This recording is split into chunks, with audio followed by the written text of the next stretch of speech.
My name is Hunter Gwynn. I'm a senior here at the University of Arkansas, and today we will be going over a case for why Apple is overvalued.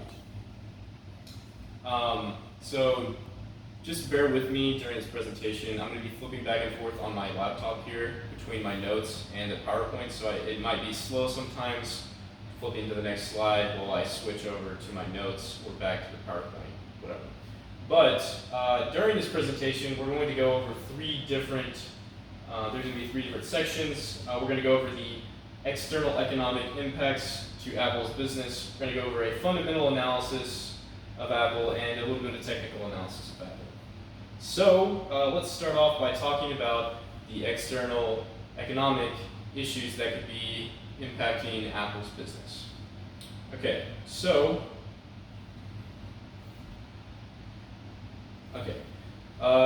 it is popular opinion in Wall Street and by the Federal Reserve that we are in a recession. However, I would disagree and say that we are on the brink of a depression. Sadly, but Goldman Sachs and Morgan Stanley have both predicted that this is a historical or unprecedented recession. They have also said that they're also predicting that the US GDP will drop more than 30% in the third quarter.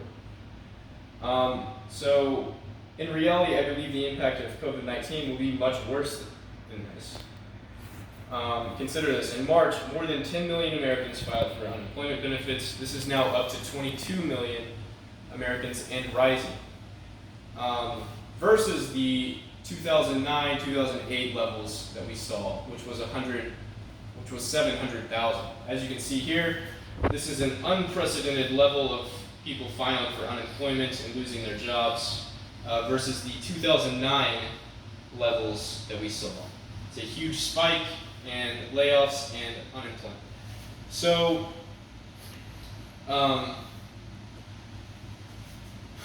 COVID-19 has been ravishing through the world. It's been shutting down the entire world is experiencing this as well. The U.S. has been getting hit a little harder than a lot of other major countries. But demand, economic growth has almost come to a halt, a grinding halt. And we're experiencing unemployment at all-time highs. Oil is now at all-time lows due to the Saudi and Russian price wars going on, and it's hurting a lot of U.S. companies, which hopefully they make it out of this as well, but we'll see. That's a whole other issue on its own. Social distancing has been predicted to, if we don't find a vaccine, to go into 2022. This was a Harvard study that was talking about this. If we don't find a vaccine or a way to test people, we could remain like this or some form of this into 2022. Obviously, Goldman Sachs and Morgan Stanley both project a 30% decline in the third quarter. I think it's going to be much worse than that, maybe even worse than that going into the fourth quarter, but we'll see. So, considering all of this, with the unemployment rate spiking, people losing their jobs, people have less disposable income. People are staying at home. They're not going out to restaurants. They're not going out to spend because they can't, because they have to be at home. So demand for products, especially luxury products, has died off a ton. The iPhone is experiencing a deflation of its price due to the lack of demand. So let's dig into this a little more and do a little bit more of a fundamental analysis. So let me flip here to the next slide. Okay. So let's talk about Apple's fundamental analysis here. Okay, hold on. Okay, so Apple, I believe, is significantly vulnerable to this virus. The company makes 50% of its income off of iPhone sales.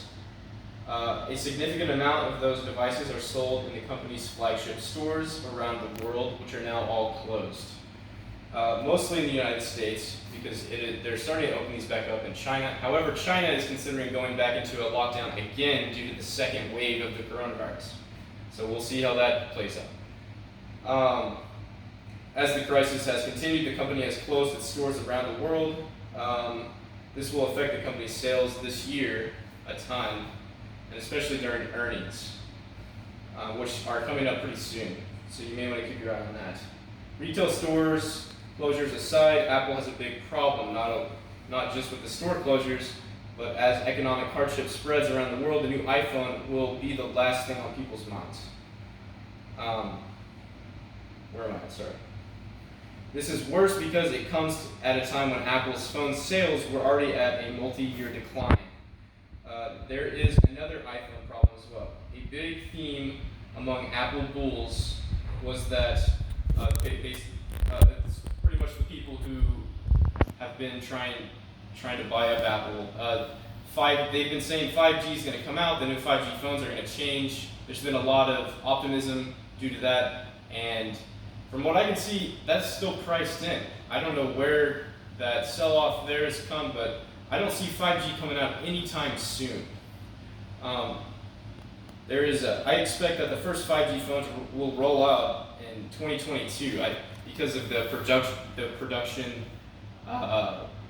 from China being shut down for so long. The production of iPhones have already died off. They're not producing them as much as they were. So still, there's a question to what happens to the current devices Apple has in its inventory that people are not buying during the shutdown. Recent reports have said that the rollout of the new technology has been delayed in Europe and China.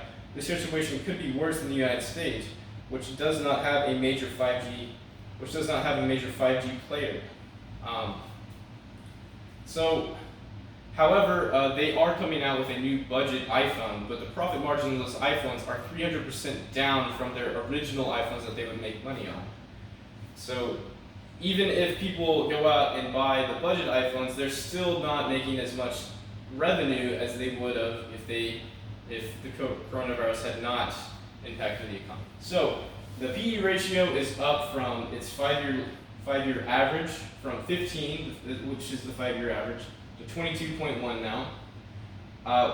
The dividend yield is down 40% from its 5-year average to 1.7% from 1.7% to 1% now. Sales growth is projected by Goldman Sachs to reduce by 20% due to the lack of demand for luxury products. 50% of its net income comes from iPhone sales. So let's talk about where we could possibly see Apple's price going, considering that a lot of these numbers don't really match up very well, and it's pointing to a possible decline. So where could we see this Apple possibly decline to? So let's look at fundamental analysis here. Okay. Technical analysis. So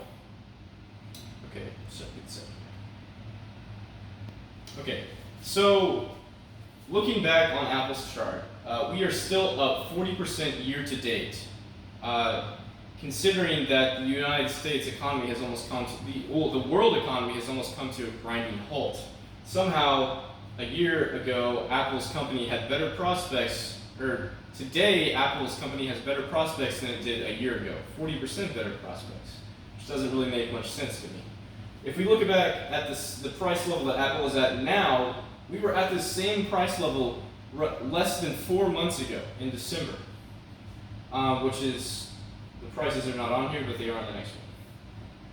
So we are also up 15% from the 25-day moving average, and we're also hitting the 100-day moving average here as well, which we could see the price turn around here and drop back down, but we will see.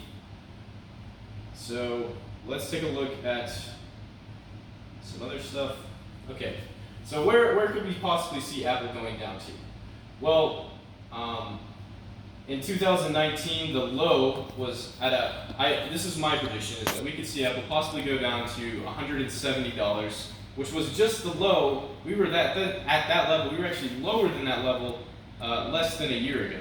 Okay, so it's not unreasonable to see Apple decline this much, especially with the circumstances and the decline of their revenue or their sales, and they're going to be taking a big hit from this as well. their earnings are coming out pretty soon, so you may consider maybe buying some put options on their put earnings if you believe that their earnings may be bad. But we'll see about that.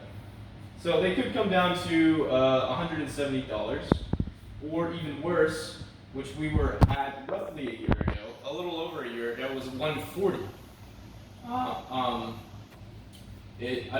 I don't see this how any of these could be very unrealistic, considering most companies have dropped to their 3-year lows, their 2-year lows, and considering before all of this happened, Apple is up 40% from is up 40% year to date, and that was before the coronavirus was here, and they experienced a major sales decline. The entire world economies have shut down. It doesn't make much sense to me why we are still at these levels. It's almost hilarious to me, honestly, how we're still this high and how we haven't dropped off more, or Apple hasn't dropped off more. But, so to conclude, as the economic hardship spreads around the world, a new iPhone will be the last thing on people's minds to buy, because the discretionary income is going to be dropping off due to the unprecedented levels of unemployment spiking in America and around the world. There's no 5G coming out anytime soon. There was, but not anymore. Countries have bigger problems that they're trying to take care of right now, and 5G is one of their least concerns at this point. So Apple services have also had problems, which we'll talk about here. So Apple has been banking on its service segment, which people may argue like, oh, Apple TV, maybe this is what's going to save their company because more people are at home. However, those revenues grew by 17% the previous year. This segment has reached almost $50 billion in revenue last year, which is significant. The service segment includes products like Apple TV, Apple Pay, Apple Card, the Apple Store, and a variety of other things as well. These services will see a bounce during the shutdown, I'm sure. I don't know why. There's going to be more people at home, I'm sure but we will see a bounce in these services. However, I don't think it will be enough to counteract the dropping demand in 50% of their net income, which is their iPhone sales. I expect more people to subscribe to a variety of these products. However, I see some challenges with the service, including Apple TV, which does not have a lot of content. This is a big problem because people are dying for more content during the coronavirus. They're eating up content so fast that if you don't have enough content or good content to go through there, people aren't going to use your service. They're going to go to Disney Plus or Netflix or Hulu or Showtime. Apple Plus hasn't really seen a big demand for their content on their platform. I expect Apple service revenue, which was almost the only segment that has grown in the past few years, to start slowing. This will significantly affect Apple's stock, which tends to be valued at a growth company. So the last thing is, Apple has been very silent about the impact of the disease on its business. This could change in the coming weeks or the next few weeks when they release their first quarterly earnings. So I would say I would say right now is the time to sell if you're a long-term investor and just wait this out and wait till Apple has better prospects, or go into a better company with better prospects that will likely see demand strengthen for their products, like maybe Walmart or McDonald's, where these places will remain open, will see a spike in demand due to the lack of discretionary income for luxury products. So you may want to sell Apple and go into some safer companies, some higher yielding dividend companies. And if you're a short-term trader, you may want to try and play the earnings that are coming out. I don't expect their earnings to be very good at all. It's almost hilarious the price that they're at right now. I would say that the chances of you making a decent profit by just buying some puts would not be a bad idea. So that will conclude my, see here.